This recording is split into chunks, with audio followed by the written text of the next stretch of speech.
এরকম দুইজন প্লেয়ার যদি কোনো দলে থাকে তাহলে সেই দলের হারার কারণ নতুন করে খুঁজে বের করা লাগবে না। এই যে আফিফ হোসেন ধ্রুব এবং নাঈম শেখের কথা বলতেছি, দুইজন খুলনার ব্যাটসম্যান, একজন ওপেনিং আর একজন হচ্ছে যখন খুশি নামে, 2 3 4 5 6 7 যখন যেখানে খুশি তাকে নামানো হয়।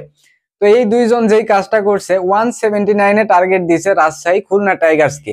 যে ধরনের পিচে খেলা হচ্ছে ভাই, এখানে 179 চেস করা আহামরি কিছু না, বলতে গেলে এটা অনেক কম হয়ে গেছে এই ধরনের পিচে। সেখানে যদি এই এই টাইপের দুইজন ব্যাটসম্যান থাকে, 179 ওইটা 379 মনে হতে পারে একটা দলের জন্য। এই দুইজন, একজন নামছে ওপেনিং নাঈম শেখ, সে 28 বলে 24 রানের একটা ইনিংস খেলছে। আর একজন নামছে 3 ওভার 4 বলে, যখন 2 উইকেট পড়ে যায়, মেহেদী মিরাজ যখন আউট যায়, তখন আফিফ হোসেন নামছে, সে 30 বলে 33 রান করছে। 3 ওভার 4 বলের পর এই দুইজন প্রায় 11-12 ওভার পর্যন্ত খেলছে, সেখানে দুইজন মিলে 57-58টা বল খেলে রান করছে 56 মেবি। এই হয়েছে অবস্থা। তাইলে দুইজন ব্যাটসম্যান 179 চেস করতে যদি এই ধরনের পারফরমেন্স করে ধরেন 10 ওভারের আগে, তাইলে সেই ম্যাচ আসলে ওই দলটা জিতবে কেমনে?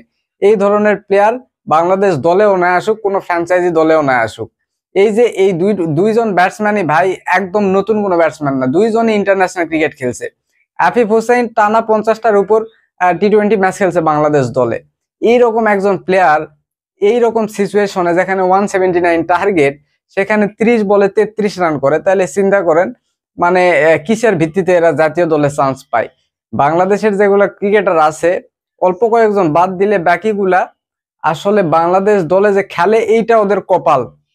ঠিক আছে, অন্য কোন দলের আশেপাশে এগুলা যাইতে পারবে না, শুধুমাত্র এদের কপাল ভালো, এরা বাংলাদেশে জন্মাইছে, যার জন্য ধরেন এই মানে টিমে যেভাবে হোক চান্স পায়।